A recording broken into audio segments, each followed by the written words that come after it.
Oke, layarnya sudah muncul belum nih? Sudah, Pak. Sudah, Pak. Kasih tahu yang di grup. Ya, Pak. Kasih. Lewat di Meet. Langsung klik aja ya. Baik, untuk hari ini dari banyaknya teori ya atau penjelasan itu sudah dijelaskan oleh teman kalian. Nanti di sini saya hanya contoh-contohnya aja dan sedikit tambah-tambahan. Ya. Terus nanti kasih tahu kalau misalnya ada yang belum ke ACC, karena ini kan saya lagi share screen ya. Biasanya sih ada bunyinya doang, nggak ada notifikasi. Pertemuan kedua berkaitan dengan data, informasi, dan sistem informasi. Termasuk di dalamnya juga nanti akan ada istilah sistem. Oke, ini rencana-rencana yang tadi sudah sering teman kalian bahas ya. Bilang aja langsung klik aja, kalau langsung klik dia nggak apa, mungkin download aplikasi Jitsi kali bagaimana. Oh, kasih tahu suruh lewat Meet kalau memang ada pilihan. Oke, di sini ada data. Jadi data itu intinya adalah sebuah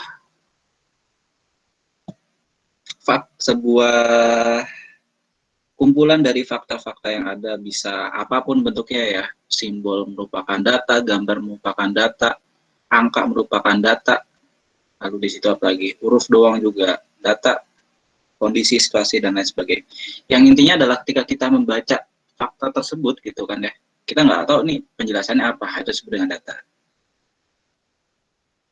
Oke, nanti data akan diproses kemudian membentuk sebuah informasi yang nanti mengeluarkan sebuah pengetahuan.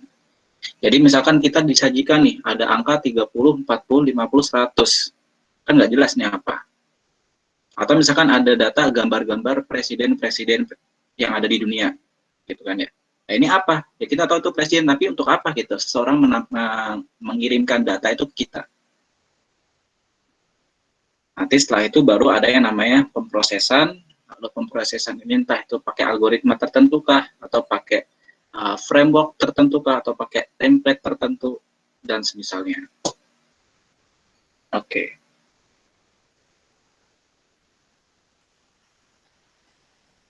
Nah, terus ini ada proses data ya, yang digambar itu. Data awalnya diproses, kemudian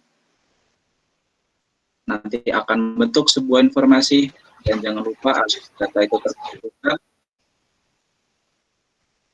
Ya, agar data itu terkumpulkan, maka perlu untuk disimpan. Nanti akan ada namanya sistem penyimpanan data. Biasanya di mata kuliah spesifik. Bapak maaf, Irfan Fauji minta di ACC. Siapa namanya? Irfan Fauji, Pak. Belum ada. Oh iya, ada. Boarding berarti ya. Oke. Nah. Oke, lanjut. Tadi data ya, ketika diproses, nah di prosesnya ada pilihan, apakah data ini mau disimpan, yang nanti akan masuk ke dalam sistem, akan masuk ke dalam subsistem penyimpan data atau sistem database ya, nanti akan ada bahasan sendiri, nanti hanya kulit luarnya aja, dan nanti akan ada spesifik dalam di mata kuliah sendiri yang membahas tentang basis data. Ada pilihan penyimpanan data atau langsung dikeluarkan dalam bentuk informasi tanpa disimpan. Oke, tadi ya contoh bentuk data kan bisa gambar presiden-presiden, nggak tahu tujuannya untuk apa dikasih kita, gitu. Atau tadi gambar angka, kumpulan angka-angka, atau bahkan hanya huruf-huruf yang ada gitu. Misalkan ada huruf S, ada huruf H, ada huruf AB, ada huruf A, kan kita nggak tahu data apa. Oh ternyata setelah dilihat di situ, huruf-huruf tersebut digunakan untuk kode-kode plat nomor negara-negara apa, daerah-daerah yang ada di Indonesia. Jadi kalau ada pemrosesan itu adalah data untuk kode plat nomor. Berarti kita baru tahu, oh ternyata A itu adalah kode nomor daerah mana. Habis itu AB adalah kode plat nomor daerah mana. B ya, yang daerah Jabodetabek itu untuk daerah mana, dan semisalnya. Nah, kegunaan data di sini ada pengetahuan, perkiraan, pertimbangan, dan keputusan. Tentu ini harus ada namanya proses. Misalkan ya, kita mengambil kegunaan yang keputusan. Jadi, kalau misalkan kita membuat sebuah sistem pemantauan cuaca gitu ya, kan nanti dipasang sensor-sensor yang banyak ya. Ternyata sensor membaca nih, suhunya, kelembapannya itu rendah. Suhunya misalkan 20 derajat, nggak tahu itu sedingin, dingin, udah dingin atau belum ya. 20 derajat, kelembapannya sekian gitu, kelembapan airnya sekian. Nanti kan akan muncul tuh informasi, oh ternyata dari data suhu dan kelembapan sekian, prediksi nanti akan turun hujan. Sehingga keputusannya adalah pada data sekian, nanti adalah turun hujan. Tapi kalau ternyata misalkan lagi ya, suhunya tinggi gitu, dan misalkan berapa 40 derajat, dan ternyata kelembapannya itu kering. Nah, keputusannya apa nih nanti? Nggak mungkin kan ya turun hujan, karena kan tadi turun hujan datanya adalah suhu rendah, kelembapan juga rendah. Atau kelembapannya basah gitu, tingkat kebasahannya tinggi. Kalau yang kering dan juga tingkat suhunya tinggi, pasti keputusannya adalah pada hari itu cuacanya cerah. Oke, ya. Terus untuk klasifikasi data,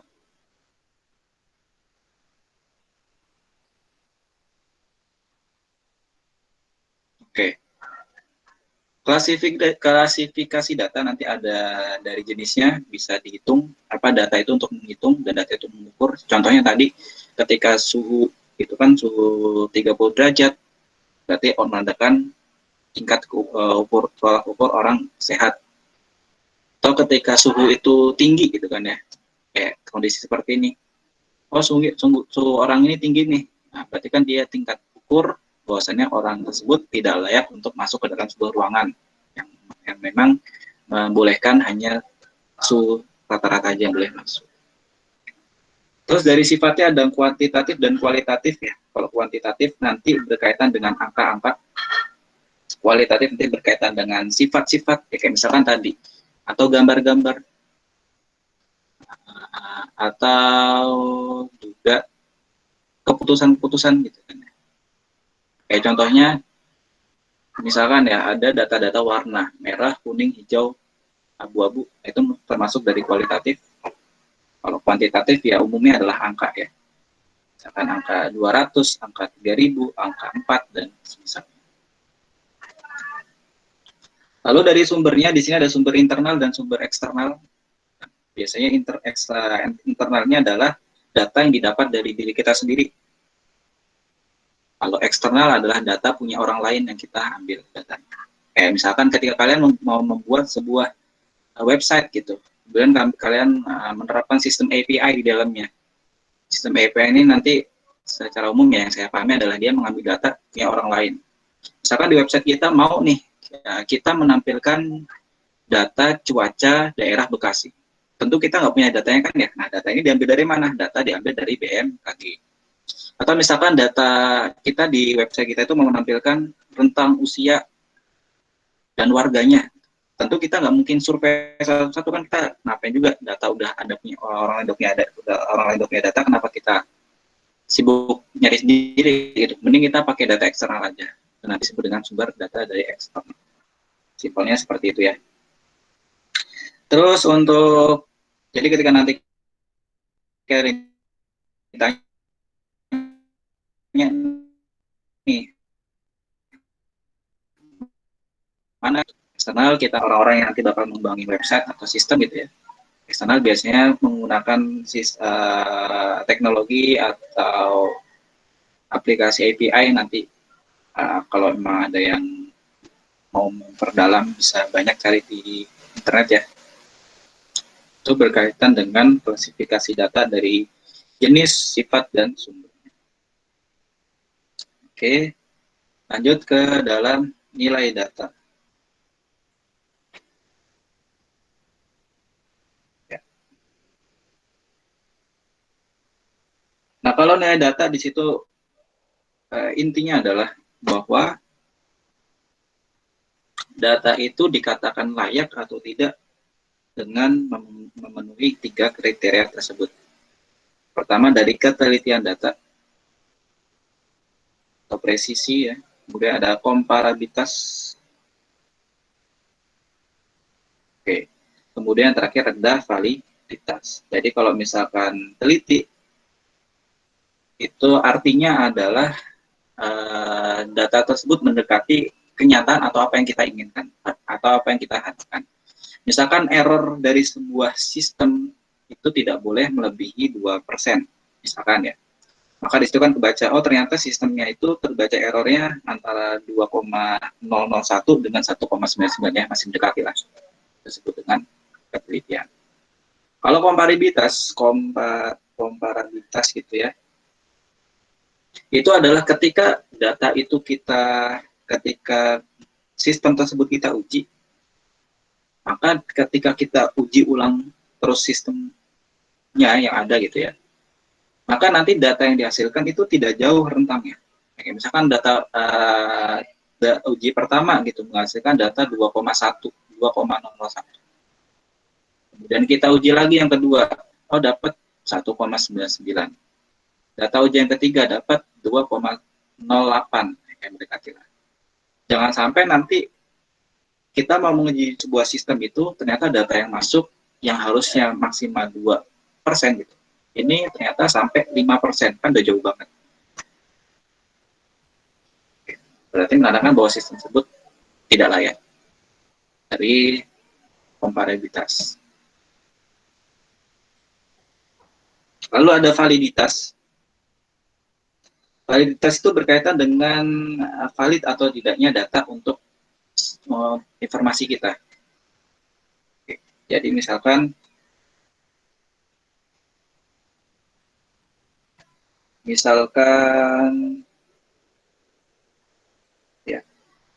gini, kita mau menginginkan informasi, kita mau menginginkan atau kita mau membuat sebuah sistem informasi berkaitan dengan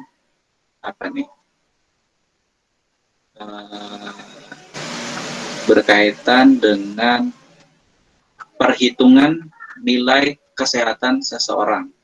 Kan yang dibutuhkan adalah biasanya data tinggi badan dan data berat badannya. Tapi data yang masuk ini adalah data suhu seseorang. Ya buat apa gitu kan? Ini data oke, ada, tapi nggak valid untuk pembuatan sistem kesehatan seseorang. Karena kan data yang dibutuhkan ketinggian, tinggi badan, dan juga berat badan. Buat apa? Yang kita ambil atau yang kita data itu ya data suhu gitu. Itu disebut dengan validan data. Lalu ada pengolahan data, nanti pengolahan data berkaitan dengan penyimpanan dan pengolahan. Penyimpanan itu nanti data pertama memang dikumpulkan, lalu di dalam sebuah database juga ada yang namanya nanti pencarian, lalu ada pemeliharaan, kemudian pengolahan itu nanti pemeriksaan, ya diolah data yang mau buat apa sih? Apakah data yang masuk nanti akan dibandingkan, kemudian hasil menghasilkan seperti apa? Oke, misalkan juga ya tadi contohnya, ada sebuah sistem yang mengukur gitu ya, bahwa seseorang yang boleh masuk suatu ruangan itu yang suhunya 30 derajat, misalkan gitu kan. Oh, ada orang yang masuk suhunya 40 derajat. Nah, keputusannya apa nih? Apakah seorang yang 40 derajat boleh masuk atau tidak? Kan yang dapat memutuskan sistem memunculkan perintah masuk atau tidak itu kan ya dari pengolahan itu kan. Oke. Jadi seperti itu pengolahan data. Kemudian ketika kita berbicara masalah data, kita juga akan berbicara masalah sistem. Sebenarnya sistem itu udah banyak ya dari dulu, dari industri yang 1.0. Sebenarnya istilah sistem itu udah ada. Cuman sistem-sistem sekarang itu hanya teknologi-teknologi update untuk membuat sistem itu lebih mudah diakses, lebih mudah digunakan, lebih mudah dimanfaatkan. Oke. Nah, jadi kalau sistem ini ya, berawal dari kumpulan data ini mau diapakan gitu kan ya. Data ini mau dikemanakan, data ini untuk apa, nah itu nanti masuk ke dalam sistem. Ada teorinya, ada yang dibaca. Nah, konsep sistem Jadi kalau misalnya kita bicara sistem, di situ ada sistem komputer. Sistem komputer terdiri dari apa gitu. Sistem notebook itu terdiri dari apa? Sistem smartphone itu terdiri dari apa? Nah, konsep sistem itu biasanya yang pertama adalah sibernetika. Sibernetika itu terdiri dari beberapa pekerjaan-pekerjaan membentuk sebuah sistem, itu disebut dengan sibernetika, juga sama dengan sinergi. Ya, contohnya kayak komputer, tentu nanti di situ terdiri dari banyak subsistem yang ada untuk bersinergi membentuk sebuah sistem komputer. Sama dengan notebook, sama dengan smartphone. Ya. Oke.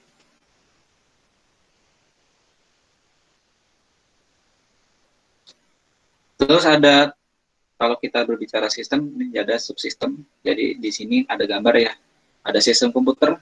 Lalu kalau kalian lihat di situ ada input. Tentu ketika kita berbicara masa input, nggak cuma terdiri dari satu komponen. Tentu di input tersebut ada beberapa komponen-komponen yang ada. Maka subsistem dari sistem komputer salah satunya adalah input. Subsistem dari komputer salah satunya adalah output. Misalkan output itu kalau suara berarti kan ke speaker. Kalau output untuk layar berarti kan nanti ke monitor.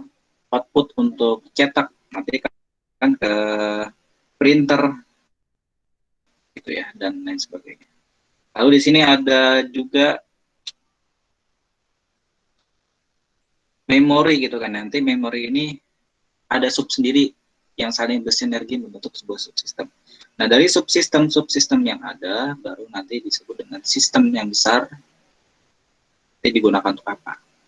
Contohnya ini sistem komputer. Contohnya lagi kalau misalkan kalau kita akses e-learning ya, atau jangan e-learning, e-kampus Pelita Bangsa. Ya kan ya, di situ nanti ada terdiri dari perkuliahan, tentu di perkuliahan nanti isinya banyak gitu ya. Lalu kalau misalkan subsistem nilai, nanti kan di situ terdiri dari apakah nilai per semester gitu ya. Subsistem di dalam nilai nanti juga ada nilai per semester, nilai mata kuliah gitu ya. Terus juga ada nilai huruf gitu dan semisalnya. Kemudian juga di dalam sistem e-kampus ada subsistem lagi tentang acara-acara yang bakal ada gitu, atau tentang berita-berita yang muncul. Ya, itu disebut dengan subsistem. Jadi subsistem itu sistem yang lebih kecil yang mana ketika digabungkan dan membentuk sebuah sistem yang saling bersinergi nanti membentuk sebuah sistem.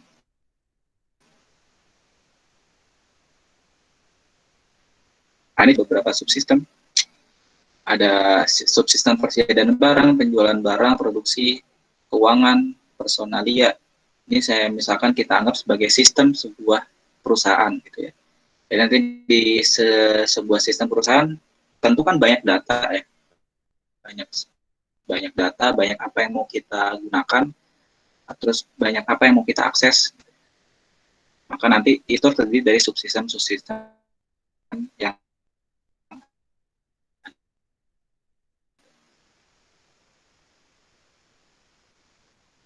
banyak, ada pengawasan, perencanaan.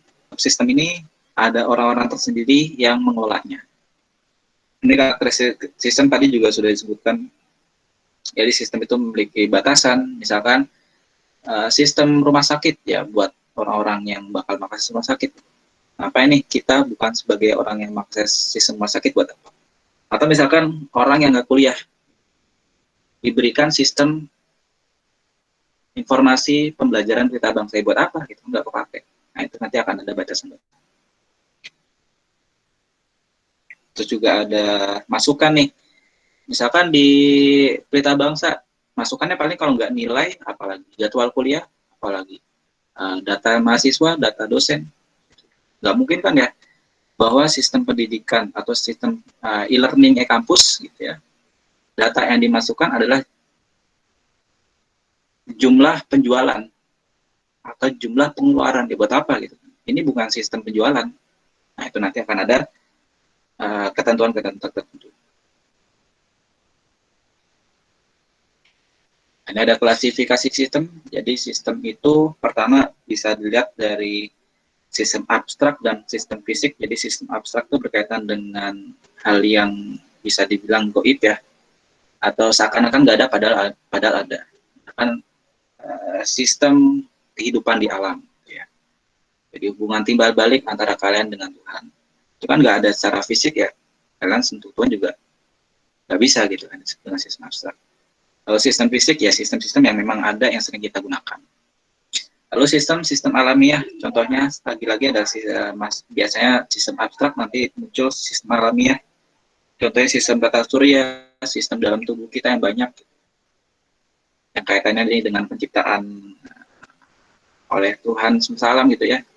Lalu di sini ada sistem buatan ya tentu yang dibuat oleh manusia. Sistem informasi, misalkan sistem transportasi, atau sistem apalagi sistem penjualan, sistem informasi rumah sakit, ya adalah apa yang dibuat oleh manusia. Kalau ada sistem terbuka dan sistem tertutup, nanti ini sudut pandangnya tergantung dari kalian ya. Intinya adalah kalau kita melihat secara umum, sistem tertutup itu adalah yang nantinya kalau kita lihat dari sudut pandang tentang keteknikan ya, kalau tertutup nanti akan membentuk sebuah loop dia. Nah, kalau terbuka, pokoknya kalau terbuka itu ada input, proses, output, selesai. Kalau sistem tertutup ada timbal balik nih, misalkan dari input diproses, ada output, gitu ya. Lalu di tengah-tengah output nanti akan ada feedback balikan. Entah itu di dalam feedback tersebut, apakah nanti muncul sebuah error kah, atau di dalam feedback tersebut berkaitan dengan apa yang mau ditambahkan gitu ya. Nah, itu nanti perbedaan antara sistem tertutup dan sistem terbuka.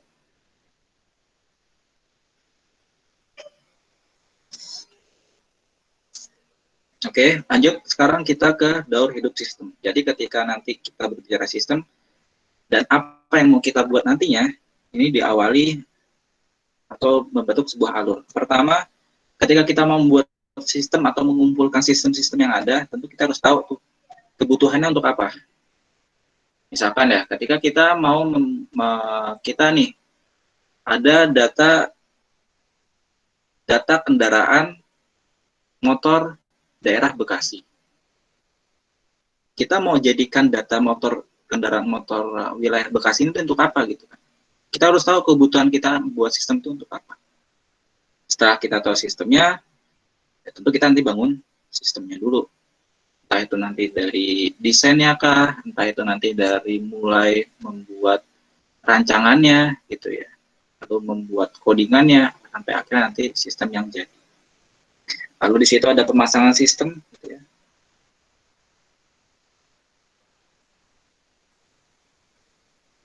Oke. Nah, dari pemasangan sistem nanti ada pengoperasian sistem. Jadi ketika sistem sudah sepakat selesai nih oleh tim pembuat sistem, oh sistemnya sudah selesai. Kira-kira sistemnya mau dioperasikan nggak? Nah, muncul itu daur sistem selanjutnya adalah dioperasikan.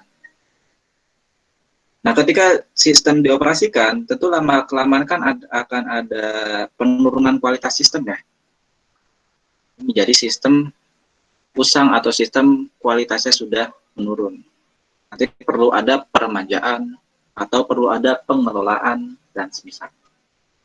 Kayak misalkan kalau kita akses website ya, kan ada istilah bandwidth. Ketika website terus diakses atau kebanyakan bandwidth. Nah, tentu tugas kita adalah menjadikan kualitas dari website tersebut tetap terjamin. Akhirnya kalau misalkan bandwidth kecil ya diapain ya ditambah. Kalau ternyata bandwidth udah habis ya apa ya nanti diupdate gitu kan. Lalu kalau sudah diupdate tujuannya masih sama, nggak perlu dibangun, tinggal langsung dioperasikan dan terus menerus nanti akan bentuk sebuah sistem daur hidup sistem. Kemudian kita lanjut ke informasi. Informasi adalah data yang telah diklasifikasi untuk digunakan dalam proses pengambilan keputusan. Jadi setelah kita mempelajari tentang data dan sistem gitu ya, maka langkah saja adalah kita harus paham informasi. Jadi ini belum saling berkaitan ya, kita hanya membicarakan masalah informasi. Kayak contohnya di sini ada nilai ya, tampilan nilai. Ada tampilan nilai mahasiswa. tampilan nilai mahasiswa ini terdiri dari data-data mahasiswa yang ada. Pertama, nah ini kan di sebelah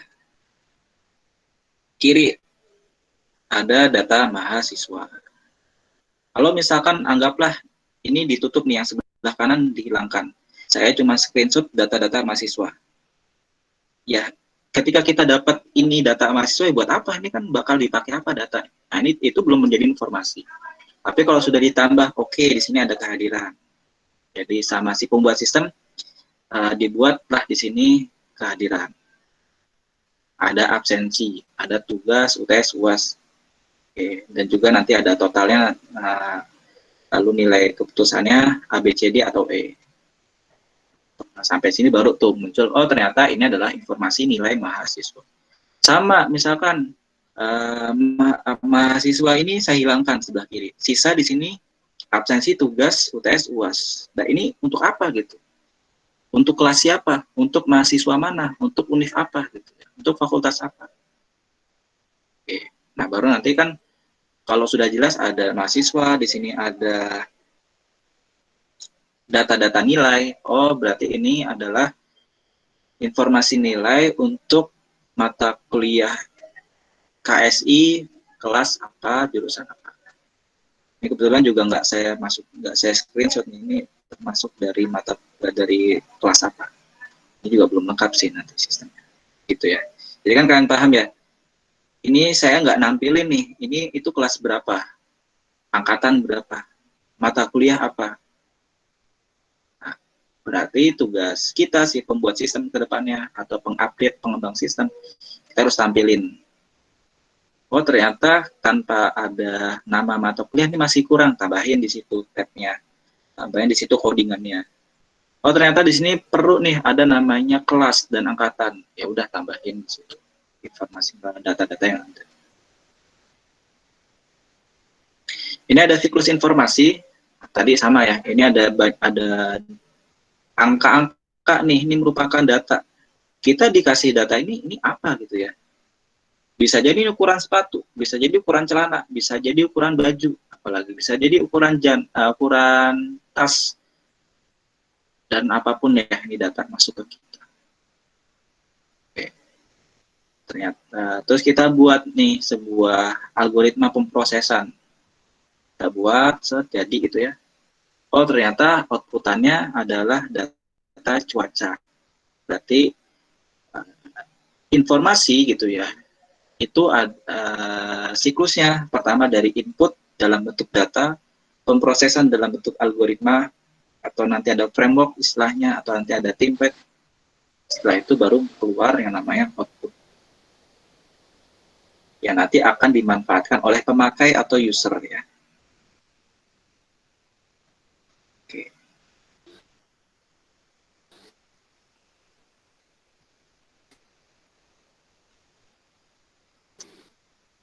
Nah, ketika kita sudah belajar tadi ada data, ada sistem, ada informasi, kita sekarang berbicara masalah sistem informasi. Sistem informasi adalah suatu sistem di dalam suatu organisasi, ada yang join, yang mempertemukan kebutuhan pengolahan transaksi harian.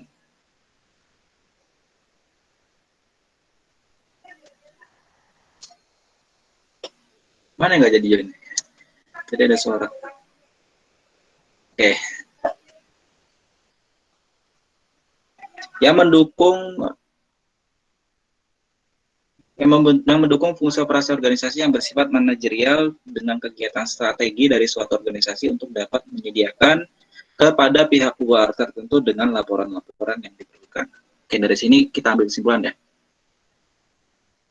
Sistem yang mempertemukan kebutuhan untuk pihak tertentu. Sistem yang mempertemukan sistem untuk organisasi yang mempertemukan kebutuhan pengolahan transaksi harian, yang mendukung fungsi operasi organisasi yang bersifat manajerial dengan kegiatan strategi dari suatu organisasi untuk menyediakan kepada pihak luar tertentu dengan laporan-laporan diperlukan. Ini ada sistem informasi kampus, gitu kan ya. Ada banyak data terkumpul, banyak kebutuhan yang diinginkan, banyak pengolahan-pengolahan yang berbeda setiap tabnya gitu ya. Yang mana nanti setiap tab ini akan dikeluarkan untuk atau akan dilaporkan untuk pihak-pihak tertentu. Tentu nanti tampilan dosen dengan tampilan mahasiswa berbeda. Karena apa? Karena pihak yang ingin dilaporkan juga berbeda. Kemudian data yang masuk gitu ya, juga untuk mahasiswa dengan untuk dosen juga berbeda karena kebutuhannya juga berbeda. Oke. Ini disebut dengan sistem informasi. Lalu ada komponen sistem informasi. Komponen sistem informasi tadi sudah disebutkan ya. Ini ada input, nanti data masuk, diproses dengan teknologi tertentu, lalu nanti data-data yang sudah diproses itu akan disimpan.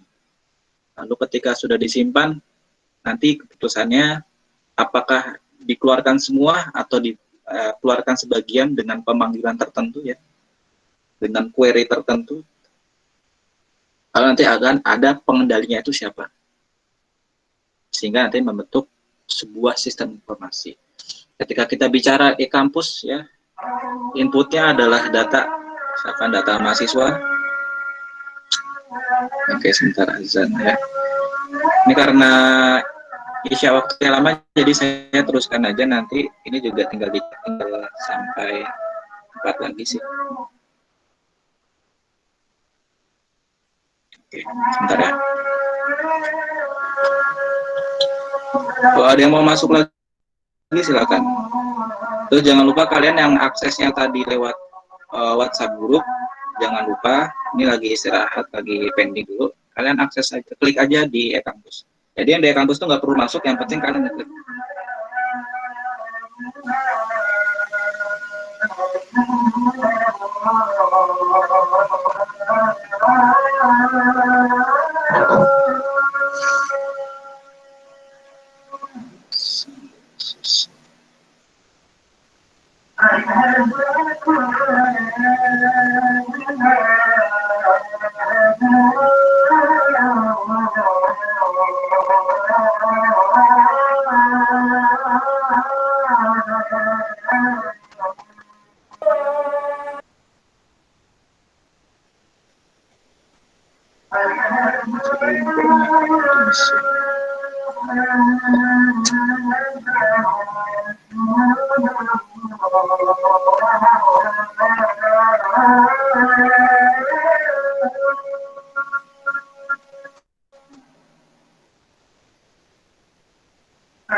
Oke, lanjut sedikit. Tadi kita bahas tentang komponen sistem informasi. Dari input tadi yang merepresentasikan input adalah data ya, data yang diberikan ke kita.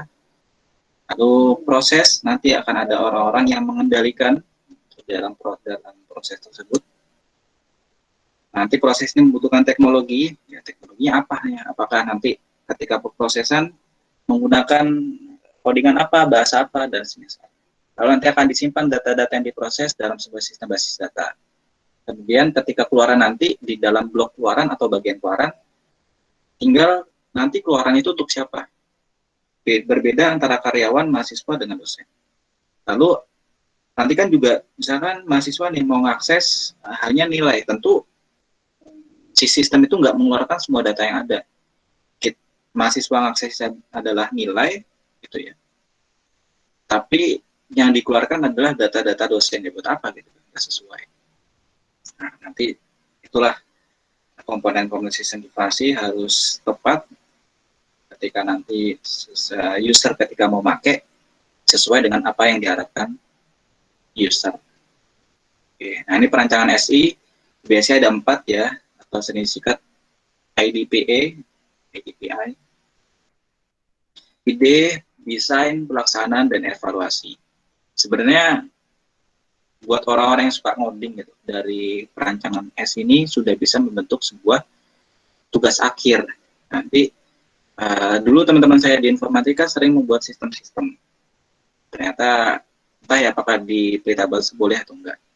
Karena setiap univ atau setiap fakultas juga berbeda. Tentu ide ini muncul dari permasalahan. Misalkan di lingkungan kalian ada masalah apa nih? Antrian wudhu di tempat masjid atau wudhu di masjid gitu ya. Atau antrian membuat KTP, misalkan di daerah kalian KTP antriannya masih belum online, itu kan menjadi sebuah masalah. Akhirnya muncul ide, kalian desainkan dulu, bisa dari coret-coretan, ya, atau kalian bisa diskusi dengan temannya, dosen atau lainnya gitu ya. Lalu pelaksanaan itu tadi termasuk pembuatan dan juga pengoperasian ya. Kalian buat di situ sistemnya sebagus mungkin dan seefektif dan efisien mungkin. Setelah itu, setelah dibuat dan dioperasikan, tentu akan ada yang namanya evaluasi agar sistem itu terus terupdate dan juga bagus dan efektif. Ya. Jadi kalau nggak ada evaluasi ya kita nggak ngerti si pembuat sistem ini kira-kira yang lain setuju atau enggak. Karena kan tujuan kita membuat sistem ya buat orang lain, bukan buat diri kita. Mungkin seakan-akan seakan-akan bagi kita sistem yang kita buat bagus, tapi orang lain yang membutuhkan nggak perlu ya buat apa. Makanya di situ ada evaluasi. Oke ya.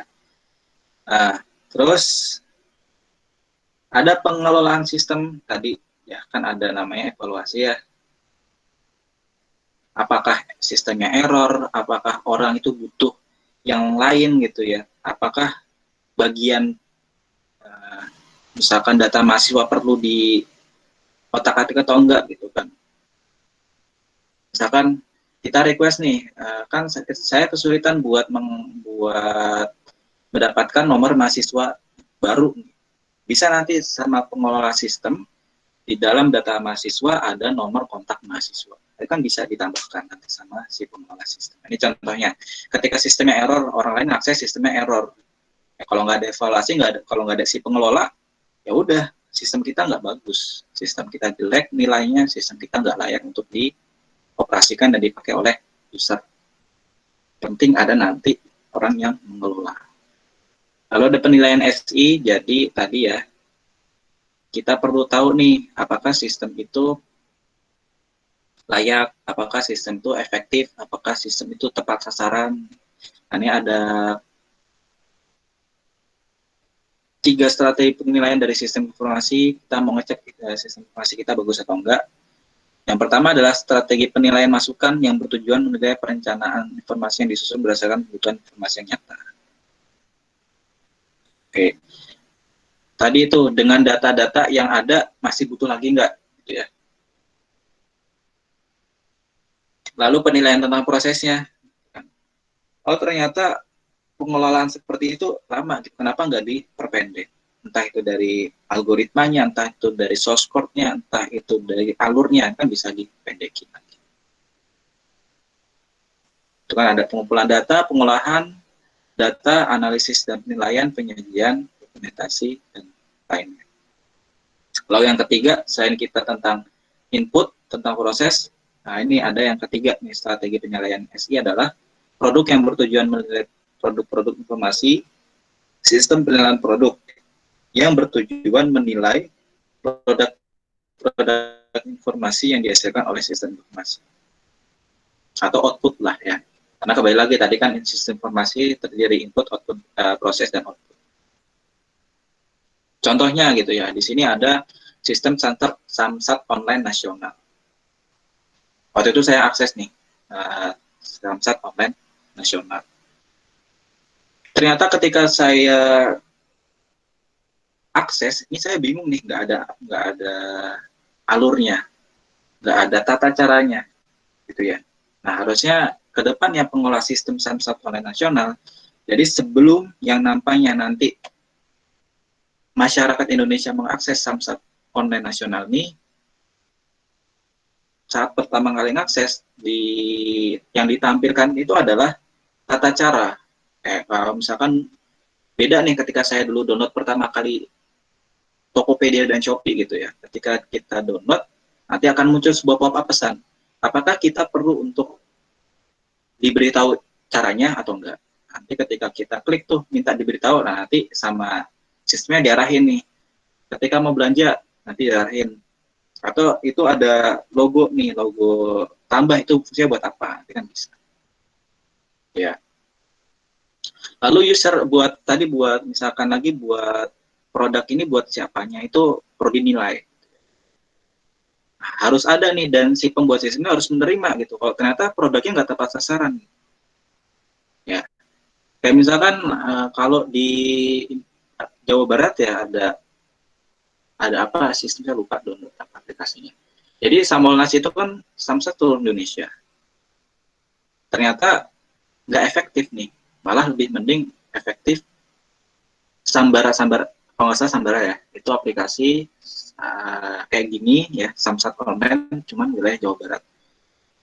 Nah justru itu lebih efektif, kenapa? Karena kan lebih kecil lingkupnya. Siapa tahu dengan Samsat online nasional, kita ketukar nih data kita, atau kita ketukar nih, dan juga datanya semakin banyak kan lebih susah. Kenapa nggak kita kerucutkan? Nah, itu cara melihat sistemnya efektif atau enggak dari sebuah kasus Samsat online nasional. Oke, nah itu terakhir dari saya. Nanti referensi kalian mau lihat, mungkin beberapa sudah tahu ya. Nanti kalau kalian mau buat PowerPoint presentasi, ada konsep sistem informasi, Tata Sukapri, sama Jefferson Utahian. Oke, ada yang mau disampaikan? Mumpung belum saya tutup. Tapi kayaknya mudah sih emang KSI. Yang penting kalian paham sistem, paham data, dan paham informasi. Kalau ada yang mau disampaikan silakan. Kalau ada yang cukup, ya silakan dicukupkan. Nggak apa-apa. Tulisannya ada di kalian.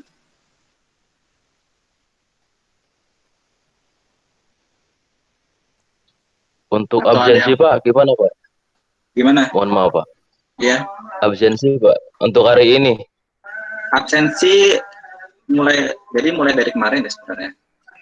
Kedepannya itu kalian akses saja atau klik logo Google Meet ya. Jadi ketika sudah klik, nanti di sistem, ini lagi-lagi kita bahas sistem lagi. Di sistem itu sudah terdeteksi kalian sudah mengakses. Kalau kalian belum ngeklik, gitu ya. Nah, nanti sistem nggak memunculkan akses. Walaupun ya, tadi kan saya bilang kok nggak bisa masuk ke Google Meet ya, nggak apa-apa. Kan yang didata sama sistem bukan kalian masuk ke online, tapi kalian akses Google Meet-nya. Itu ya. Iya Pak, terima kasih Pak. Yang lain tadi apa? Kalau warnanya merah kan kadang warnanya hijau, kadang warnanya merah. Warnanya merah. Merah gimana? Ya merah kadang kalau sudah biasanya di situ mungkin nggak aktif gitu loh, nggak nganuin kan kadang merah gitu Pak. Oh, oke. Jadi nanti gini, kalau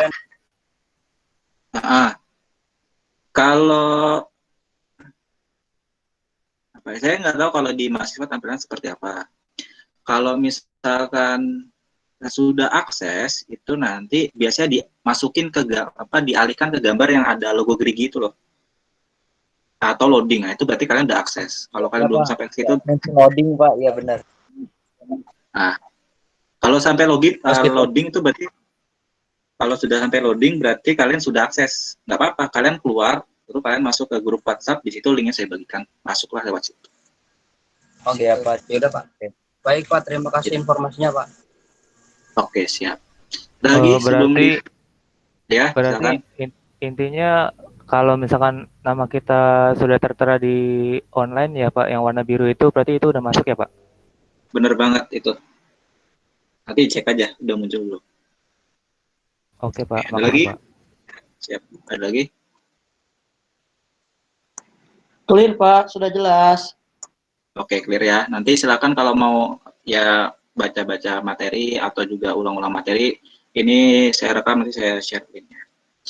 Oke, kita akhiri pertemuan, kemudian jangan lupa buat yang presentasi hari ini nanti akan saya bagikan link, buat yang presentasi pekan depan silakan dicatatkan. Dari saya cukup sekian, terima kasih atas partisipasinya. Selamat malam, wassalamualaikum warahmatullahi wabarakatuh. Waalaikumsalam warahmatullahi wabarakatuh. Hari ini sehat selalu. Selamat malam. I love you Pak. Pak Rusdi. Kalem hadir. Hari Pak Yoga, pakai aplikasi. Ciga nama pakai Jitsi.